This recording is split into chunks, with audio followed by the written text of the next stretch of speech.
Okay, let's dive straight into this explainer, because today we're looking at a matchup that completely redefines automotive performance as we know it. For decades, the recipe for the ultimate high-performance SUV was pretty simple.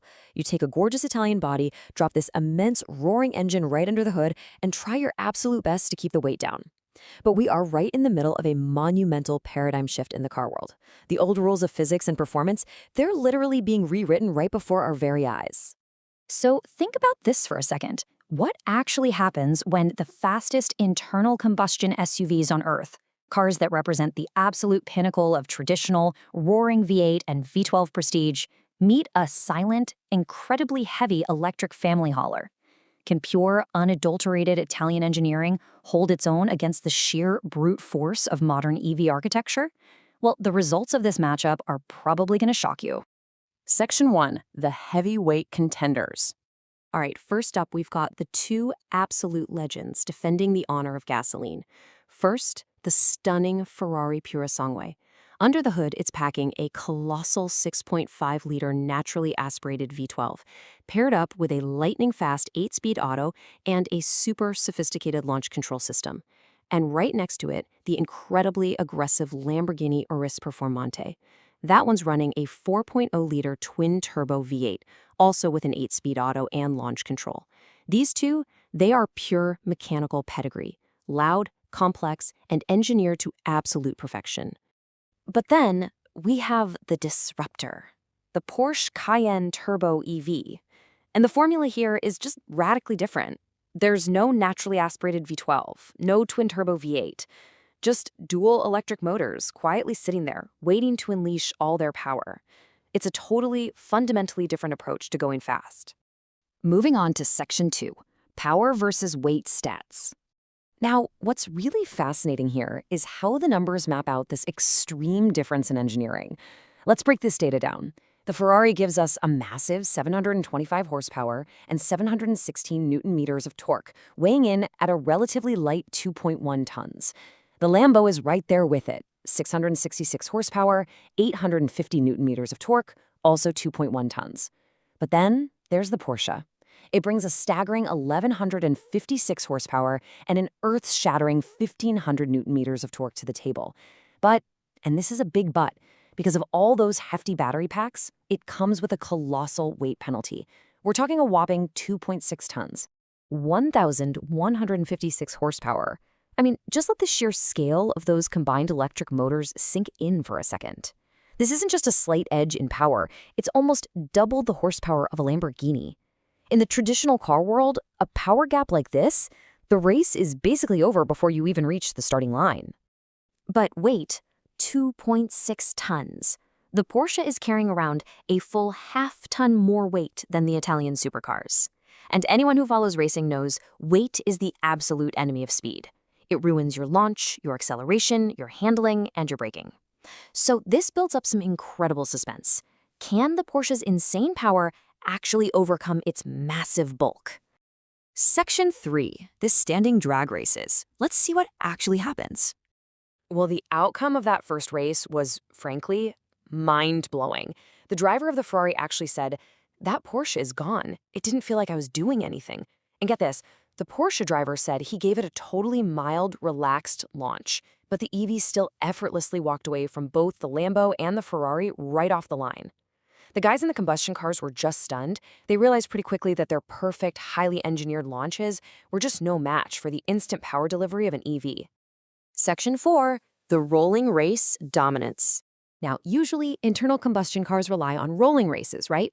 That's where a gearbox can kick down into the perfect power band, and they can pull away from an EV that might start running out of steam at higher speeds. So they lined up for rolling races, first at 50 miles per hour in comfort mode, and then again at 40 miles per hour in their sportiest manual settings. But in both scenarios, the Porsche's instant torque completely bypassed the need for all that complicated downshifting. It shot off so cleanly and so quietly that one of the drivers said it looked like it was just out for a casual Sunday cruise. It literally made the screaming, revving ICE cars look like they were parked. Then they decided to try a 10-mile-per-hour rolling race, just to see exactly how deep this dominance really goes. And this is where it gets absolutely absurd. The Porsche driver is so confident, he intentionally gives the Ferrari and Lambo this huge head start. Off the line at 0 seconds, the ICE cars floor it. For 2 full seconds, the Porsche driver just sits there, literally counting out loud while the other cars speed off down the track. Finally, at 3 seconds, he steps on it and hits the EV boost button. By the 5-second mark, he effortlessly flies right past both of them. I mean, it was just a complete and total display of superiority. The driver of the Porsche perfectly summed it up with this quote right here. "This car is a cheat code." And honestly, that's exactly what it feels like. It really highlights how unfair this technological advantage is from behind the wheel. When you can give world-class, heavily engineered supercars a multi-second head start and still completely obliterate them without breaking a sweat, that's game-changing. Section 5, Defying Physics, the brake test. Okay, so what about stopping? Can a 2.6-ton EV actually outbrake 2 lightweight supercars? This is high school physics, right? An object with more mass needs more energy and more distance to stop. The Porsche is the heaviest car by a massive half-ton margin, so undeniably it should take the longest to come to a complete stop from high speeds.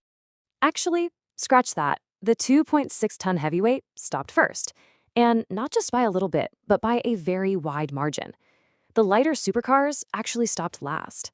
The Porsche's regenerative braking, which basically runs the electric motors in reverse to scrub off speed, teamed up with its massive mechanical brakes to completely defy what we expect from physics. The Ferrari and Lambo drivers were in total disbelief. They were literally asking themselves if they were even pushing their brake pedals hard enough. So the EV wasn't just faster, it was demonstrably safer and more controlled under heavy braking, even with all that extra weight.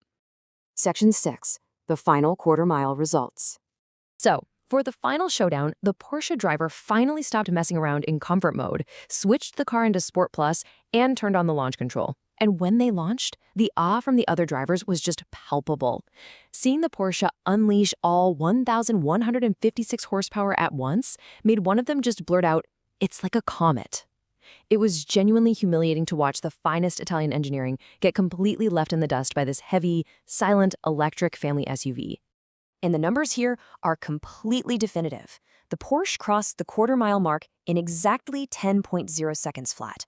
The Lamborghini took 11.5 seconds, and the Ferrari came in last at 11.6 seconds. Now, in the drag racing world, a 1.5-second gap, that is an absolute eternity. You could literally park a bus in that gap. It definitively proves that straight-line superiority belongs to the EV powertrain, completely wiping out any weight disadvantages it brought to the starting line. So, all of this leaves us with one incredibly provocative question. If world-beating technology sitting inside a daily drivable 2.6-ton family SUV can rewrite the laws of physics and so effortlessly humiliate the best naturally aspirated engines on the planet, what does the future actually hold for the traditional supercar?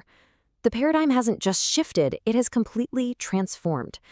Thanks so much for joining me for this explainer. I really hope this breakdown was as fascinating to you as it was to me.